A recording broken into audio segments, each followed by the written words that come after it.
Yo, what's up everybody? Welcome back to the vlog. It's Vlogmas Day 18 and today we're going to be getting into 5 reasons why I picked up the Canon C50.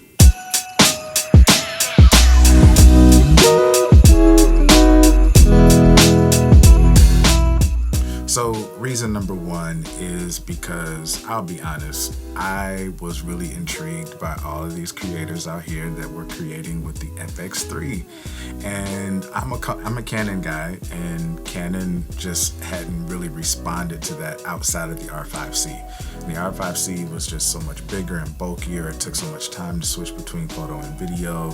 It was 8K just like the R5, which I previously owned, and I really just didn't feel the necessity to upgrade to it because the battery life at the time wasn't good, and there was just so much controversy still around it with the IBIS wobbles and so on and so forth.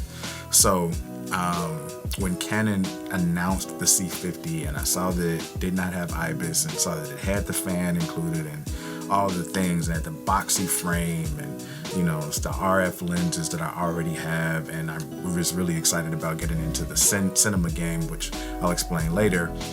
I was like, man, I gotta get involved with this. So reason number 1 is really because I really wanted an FX3 competitor in my studio to create content with personally and to create with for my business, which is Tone Ross Music and Media. Shameless plug.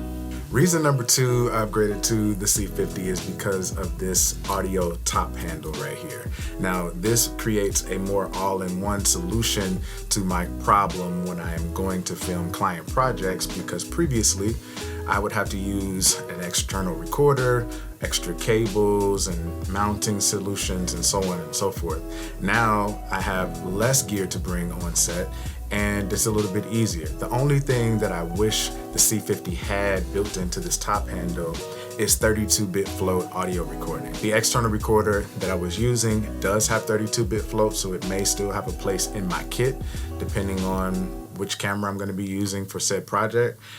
But if I'm using a C50, I can trust that everything coming into this camera has a really great preamp, and it sounds really good, and I can have less gear whenever I need to. Now, if you've been following Canon for any period of time, you know about the overheating issues in all of their mirrorless cameras. Well, all of them except the R3. So I was really intrigued that the Canon C50 came with an included fan. All of the tests that I have seen shows that this camera does not overheat in 4K 60 or 4K 20 with audio, 4K 24. So it kind of builds me out a little bit more future-proof to have another camera outside of the Canon R3 that does not overheat, and I don't have to worry about the anxiety that comes on when you see that little overheating bar come up that threatens that it's going to overheat and your camera's going to shut off and your client's going to be upset, and we're in the middle of a take and so much stuff that goes on set that you just don't need that extra anxiety. So the fan built into this comes on automatically, so it's actively cooling every time. I do believe there's a setting that you can turn it off, but I do love that it runs all the time and it's not audible. So even if you're vlogging or have your audio solution right on top, you're not going to hear the fan, but it's actively cooling the camera in all modes at all times every time you cut it off. So with Tone Ross Music and Media, most of my client work is consisting of hybrid, photo and video. So when I heard about this camera having 32 megapixel sensor, I was like, yeah, I have to pick this up. I gotta try it out to see if it works in that particular workflow. Now, I haven't tried it yet, haven't had the opportunity yet, but on the R3, it shoots just as fast, but it's only 24 megapixels. So my theory is that if I don't have to use flash, I can use the C50 as well in a place of doing events or work that comes up hybrid, whether that's like behind the scenes images and video, or events where I just need to capture photos of the stage and of the audience, and I don't really need a flash unless it's for backstage kind of thing. So 32 megapixels greater than 24, that's a good reason to upgrade. So earlier in the video, I mentioned being future-proofed.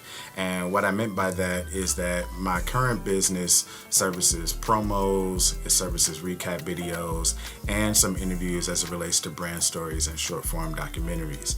And in the future, I want to get more into full-scale interviews and documentaries, and the C50 will set me up for the success in being adept to using a camera for those kinds of projects. And you know, moving forward into my business developing and things of that nature, I know that there are C80s and C400s and Reds and REs and so many other cinema cameras that I want to get involved with and learn how to use. And the C50, I think, is a great entryway into me getting into that world and learning the game and, you know, implementing some of the more pro features that don't come in prosumer DSLR cameras. Now, don't get me wrong, using an R5 Mark II, an R6 Mark III, and things of that nature is like legit. You know, these cameras are not cheap and they're, you know, pro level cameras. However, there's a different game when you get into the cinema line. And so I'm really looking forward to getting into 2026 and beyond, using this on greater projects that require more rigging, lighting setups, and things of that nature, so that I can really flex my muscles and spread my wings with the cinema game. Future tone here. I just wanted to also bring up the fact that another determining factor in me picking up this camera was certainly C-Log 2. I have an R5 Mark II, and I was like, man, I could really use another camera to match up the C-Log 2 profile. And recently picked up the R5 Mark II, by the way, and having a B camera or A camera that also has C-Log 2 would give me two cameras with really super great dynamic range and a full, you know, 10-bit color profile. And previous to the R5 II and the C50, I had only used C-Log 3 in Cinema Gamut and was kind of finding my way with it. And a previous camera, I think the 80D, which was before I even went mirrorless, had regular C-Log or maybe something else. I can't remember. But as it stands, C-Log 2 is definitely a determining factor in me picking up the Canon C50. If you'd like to see some footage from the Canon C50, go back to VLOGmas days 11 through 14. I was heavily using it in the office for those particular vlogs. And yeah, I haven't really gone outside much because it's been like severely cold where I live, and who wants to be outside when it's snow and cold and raining and snowing and, you know, whatever. So I haven't really gotten out to shoot with the C50 very much. Hopefully I get to do that over the next few days, but let's get back to the video. So thanks for watching. Those are the 5 reasons why I purchased the Canon C50. You already know what to do. We're on our way to 2,000 subs, so I need y'all to smash that subscribe button down below and like this video. Also, when you're there, don't forget to hit the notification bell so that you never miss a video. It's going up. We got, what, 7 more days until Christmas. We're going all the way up to the 25th. And then also follow me on Instagram at Tone Ross. My Instagram normally turns up. Right now I'm really focused on the long form content. So if you go over there, you're going to see some great stuff that I've done throughout the year. But I do want to make sure that y'all follow me on socials as well. So I'll see y'all tomorrow. Peace.